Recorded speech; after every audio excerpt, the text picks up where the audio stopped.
Good morning, Rabbi Isai. Let's do an interesting sugya just for today. I just came up with this mamish like 3 or 4 minutes ago, so I apologize if we're not up to the regular standard. Just push it. I wanted to discuss something for one day because I don't know what the matzav is for the rest of the week. Well, Be'ez Hashem. Let's discuss one gavaldige sugya, and that is as follows: the Gemara in Brachas Daf Vavam and Beis tells us the Indian of Tefillah. The Indian of Tefillah, as we know, is B'roimei Shalolam. It's mamish all the way up there. We spoke about it last week a little bit about Tefillah b'tzibur and the Choshev Inyan of davening with the tzibur. So I want to discuss a small little prat within Tefillah, which, like Reb Chaim Kanievsky has a beautiful sefer called Orchos Yoshan. At the end of the sefer, he writes over there things that people are being mezalzel legabe Tefillah. How Reb Chaim Kanievsky know what people are being mezalzel in Tefillah, I don't know, but he knew, and therefore this is one of the things that he writes about. It's important for us to know the halacha be'ez Hashem. Reb Chaim Pelaji writes about this halacha that we're about to discuss, and he calls this halacha menias kovod u'moira shchina. That means you're preventing the kovod and the fear of the shchina. As I state, the Heilige Reb Chaim Pelaji Zatzal. I want to discuss the halacha, which most of you are familiar from, for example, Siman Kuf Beis, where he discusses the inyan of taking 3 steps back when there's someone behind you davening Shemona Esra.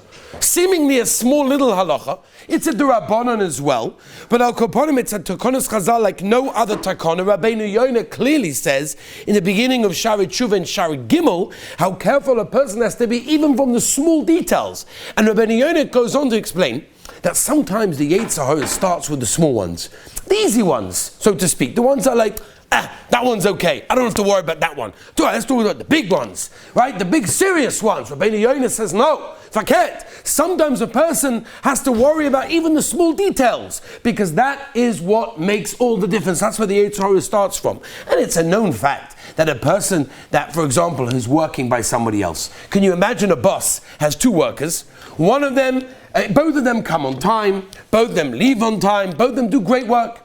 One of them happens to be more concentrated on the details, right? He's going l'malam and ateve. He's going beyond the letter of the law that he has to do. Which one, if the boss wants to rehire one and not the other, is he going to rehire? Avada, the one that concentrates on the details. Because the details show that it bothers you. The details show that you're connected, that it makes a difference. And therefore the details of this, even though it's seemingly like, oh, big deal, take 3 steps back, there's someone behind me, he started late, he came late, what's it got to do with me? Or he's davening along Shemona Esra. Sometimes the details make all the difference. The Torah brings down the reason why a person cannot, which we'll explain more in more detail, but I just want to give the lashon of the Torah.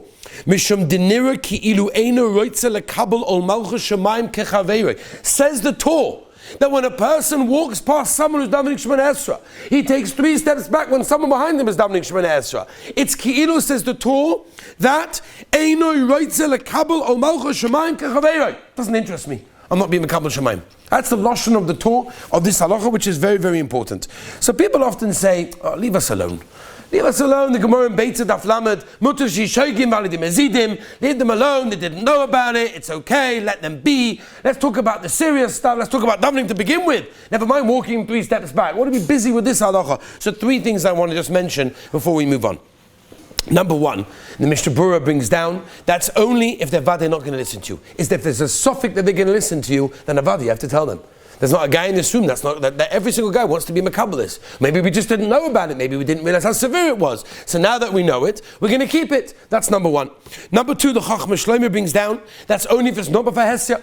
Oh, but b'vahesya, you have to tell him. This is b'vahesya, it's done in a shul. People are walking all over the place, right? Yidden, by the way, it's a gavaldige zach, it's a gavaldige meila. Yidden keep moving, right? That's how we are. Yidden like to move. You say, go to a regular shtibel, there's people walking this way, up the aisle, down the aisle. People are jumping all over the place. That's a yid, right? That's a yid. It's a gavaldige zach. That's why, when you want to represent a yid, you light a candle. Why do you light a candle? And there is a neshama. Look at a ner, and there's a beautiful thing. It's a flame. Look at the flame. Does the flame ever stand still? No such thing. Right? Even if there's no wind, the flame will never be still. It's always trying to go higher. Look at a flame. You can always see it. It's always like shooting for height. It's always trying to get higher, to be mischadish itself. That's a yid. A yid always tries to go higher. We try to move, right? So therefore you've got to be even more careful, because this is a vahesya. People are walking all over the shul. There's people davening Shemona Esra. You've got to be careful. The Sefer Hasidim brings down. When does it say, says the Sefer Hasidim, Hanachlem, leave Klal Yisrael mutter shogig v'aladim mezidim. Let there be a shogig rather than mezid. So what are you telling them about it for? So the Sefer Hasidim, that's only if a situation in a mokim rishus, but Beis HaKnesses, says the Sefer Hasidim, avada nicht. We're talking about the halacha that basically mainly applies in a Beis HaKnesses. You've got to be very, very careful. There's a famous Meiser for Rav Moshe. Everybody knows the Meiser, right? Heilige Rav Moshe Feinstein Zatzal. Rav Moshe was once walking out of the shul, and he stopped. And the people walking in, he said, Rebbe, let's continue. We need to go somewhere. He said, there's a wall in front of me. Huh? Where's the wall? We don't see no wall. There was something done in Shemona Esra. Reb Moshe was the God Lador, Kolatar cool on his fingertips, but upon him, and he had lots to do. But there's a wall, because there's a halacha, and halacha tells me I'm not allowed to walk past somewhere. I don't care if I'm busy, I don't care if I have stuff to do. There's a wall in front of me. Halacha was a wall for him. As I state the Heilige Reb Moshe. I think they bring a Meister also of the Amshon of a Rebbe who was once in Bnei Brak after a Levaya, and just after the Levaya, he went to go talk to somebody, and at that moment they made him a minyan for Mincha, for the Olam, where he was talking to this guy. He waited mamish till they finished the whole minyan. Again, Amshon of a Rebbe was a busy person. He had things to go, places to go. But upon him, there's a wall. There's halacha, we have to keep it. Now, there's a Gemara in Brachas. The Gemara in Brachas of Zayin Amud Aleph tells us, Omer Reb Shua ben Levi, Osa la'avo keneged ha'mispala. By the way, this is not a chumrah, this is not a recommendation, this is brought down la halacha as a lotion of the Gemara of Osa. As I paskin la halacha l'maisa Orchaim Semekuf Beis, that it's Osa for a person to la'avo keneged ha'mispala. That means if a person is davening, which we'll define in a moment what that means, it's Osa to walk by him, keneged him, which we will define. What are the reasons? Mabaya. What's the problem? So the reason number one, and the Aruch HaShulchan, you are mavatel his kavana. He's trying to daven to the Rabbeinu Shalom, and people are walking all over the place. There's no kavana. He's stopping his kavana. It's not gishmak. That's reason number one. The Chaya Odom brings another pshat, right? Which the Mishnah Berurah brings Sikot and Tezvav. You mafsik bein hamispalel l'shchina. There's that you make a hefsek. There's a shchina. We know when a person daven, the shchina is right there, and you're being mafsik the shchina. It's not to say that. By the way, the nafkamina between these two reasons would be what?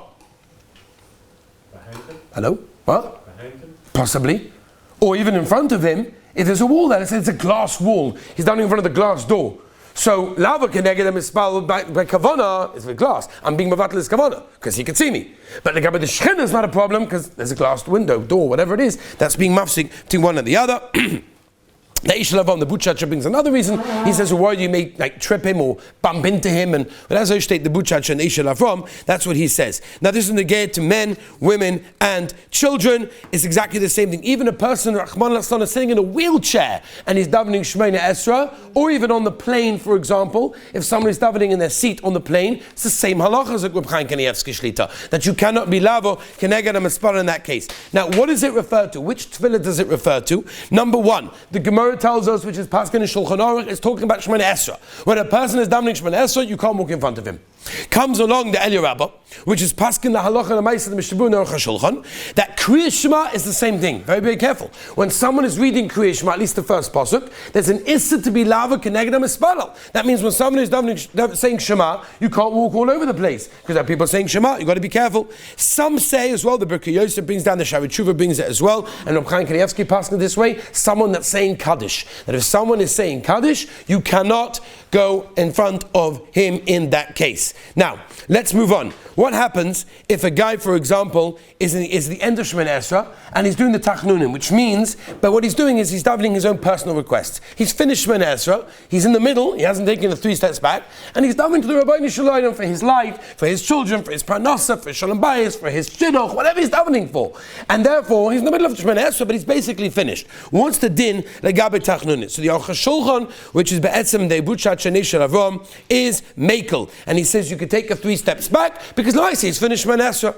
Avadi is talking to the Rabbeinu Shalom. Avadi is be'etzem in Shemona Esra, but he's finished the text. He's finished what the Anshe Knesset brought down. Memele, there's no problem. The Mishnah Berurah la'alocha l'maisa is machmal azoi paskin l'maisa the Kitzur Shulchan Aruch, that it's still osa until he takes 3 steps back. Because until you take 3 steps back, the Shechina is still there, and therefore, if that's the case, you have to be careful over there. Moving on, Rabbi Isai. What happened? This is a Gavaldik Chiddush, by the way. I want to tell you a Motik Chiddush. I saw this from Reb Chaim Kanievsky. He brings down that while you are waiting, right? This is very negative. Sometimes you can wait for a guy to be finishing Shemona Esra. So the shaila is, what's the din of me? Well, I have to wait. So Reb Chaim Kanievsky has a Gavaldik Chiddush, and he says I'm allowed to separate my legs. The din of having your legs together is only by Shemona Esra. Once you finish Shemona Esra, and I'm just waiting to take 3 steps back, and this is, by the way, a huge thing for people that wait, because sometimes it gets a little bit annoying sometimes. You have to wait, you're looking back, and when is he finishing, whatever. So you're waiting and you're waiting and you're waiting. Imagine Rosh Hashanah and Yom Kippur,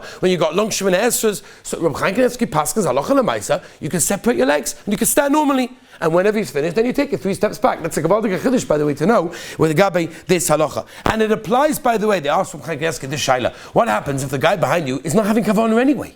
I'll give you an example. You look behind you when you finish Shemona, and the guy looks like, oh, he's finished Shemona, right? You're looking around, he's finished Shemona. You're like, hold on a minute, let me take one last look. And then all of a sudden he's davening again. Huh? What's going on over here? The guy's got no kavanah anyway. So if he's got no kavanah, I have to go along and be careful about how I walk past. He's anyway not listening, he's anyway not looking, he's hardly got kavanah anyway. The answer doesn't make a difference because the maisa, there's the shena is there, and you're being mafsik in the shena. Let's talk lemaisa. What does it mean? Osalav lefnei mispal. Number 1, it's dalad amas. Dalad amas means, according to Reb Chaim Noah, 1.96, and according to Chazon Ish, 2.53. Right? That's the share of dalad amas, and it works like this. From the Gemara, it's mashma only if you're mamish behind him, which means if the guy is in front, the guy's mamish directly behind me, that's where if he's within my dalad amas, I cannot take 3 steps back. That's according to the Gemara, Shulchan Aruch, everybody's maskim to that. The problem is, what if he's not exactly behind me? He's behind me, but to the side. What we call b'tstadim.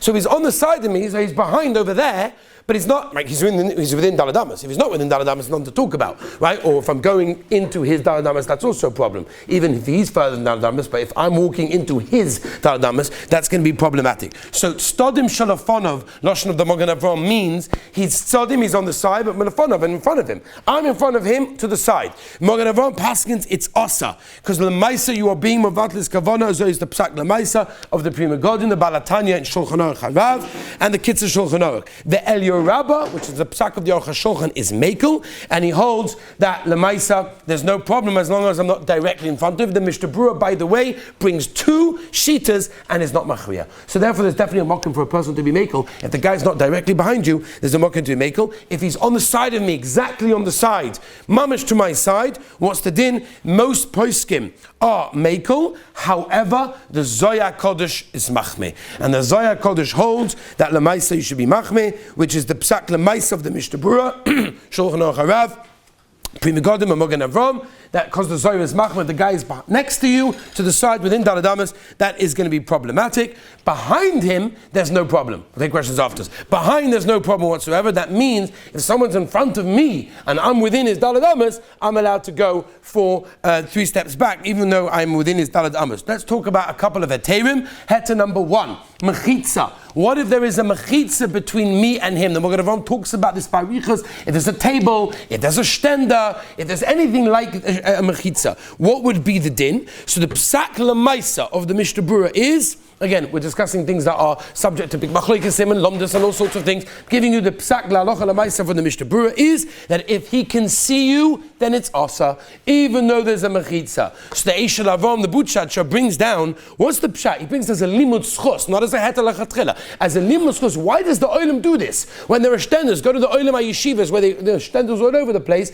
why do people take 3 steps back when there's someone behind them, only because there happens to be a stender? So the Eish Avam brings down that he wants to say that you could be mekel nowadays, because there's a stend over there, because everybody does it, it's not considered to be lava kenegdoi. That's what the lashon of the Aruch of the Eish Avam is, and he uses it as a limud schus, not as a heter lachatchila. The psak of the Mishnah Berurah is lemaisa, if the guy can see you, yes, the mechitza might help for shchina, but it's not going to help you for kavana, because you're still going to be vatal his kavana. The Be'alacha brings a shaila from the Maimon Bodcha, which is what happens if his talus isn't over his head, or let's say he's closing his eyes. He can't see me anyway. So if he can't see me anyway, there's no mavatlus kavana. Number 1, his talis is in front of him, and number 2, he can't see me because the eyes are closed. As the Be'alacha brings a Maimon Bodcha in that way, but the Meis the Be'alacha paskins lahalacha roy lahachme, and as they paskin the Aruch HaShulchan roy lahachme in that case, because at the end of the day the shechina is there, and it's important for a person to realize in that case. One last thing Rabbi said, this is very important.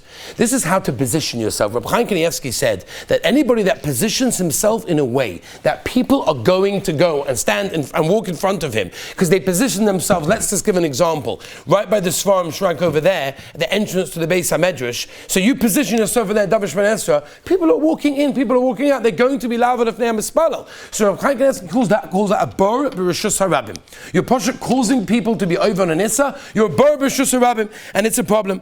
Does that mean I'm allowed to walk in front of a guy if he's not meant to be there? So the post can talk about this. Rav Shlomo Zalman has a tshuva. He's also done in Alicha Shlomo as well. Tshuvas Van Hogas and Rav Shishtamah, the Kitzur Shulchan Aruch, that he says that just because a guy's in the wrong place doesn't give me a heta to laval lefnei mispalel. But I will tell you that there's a tshuva in Lahiris Nasan and others as well, but Tzala Chochma, that they want to taina that if a guy's not in the right place, he's not in a seat, he's just in the middle of a hallway, middle of an alleyway of the shul, he has no right to usher that place, and you're not even, and therefore you're allowed to be lava lifnei mispalel. In that case, I remember seeing from one of the poskim, if I can't, maybe you should pick him up and move him somewhere else because he's not meant to be there. But it's important for a person to realize that when you decide where to daven, try not to get people to be over in Isurim that maybe they don't know about, or maybe now they do know about, to be over on this. Let me just mention one last Kavaldige Zach, which I have to end with, is like this. There was a Yid who worked, I heard this firsthand, a Yid worked in the stock exchange. And basically he was one of the only Yidden over there. There was a whole bunch of goyim. This is going back already 20 years ago, I heard the Maisa. And he's working over there with a bunch of goyim. And a goy says to him, I have a question for you. Why is it that you keep going out and you come back mumbling something? What's going on? So he said, I drink a lot during the day, whatever, it's my diet, I have to drink a lot of water. And because I drink a lot, I go to the bathroom a lot. So he said, okay, I understand that, right? But what are you mumbling? He says, so we have a prayer that we say after using the bathroom, and we thank our God for, giving us the ability to relieve ourselves, and it's a wonderful chesed, and it's an amazing thing, the way that the body works, and it's wonderful. And I'm saying a prayer called Ashayatza. So the guy thinks, and he says, that's so beautiful, I really like that. But don't you think when you're saying it, you should stand still so you can have more concentration? And this Yid said, wow, I got mussar from a goy. Rabbi say, have kavanah next time you daven to understand that you are there with the Shechina and don't be lavan of Ne'em Espalel. Have a wonderful day.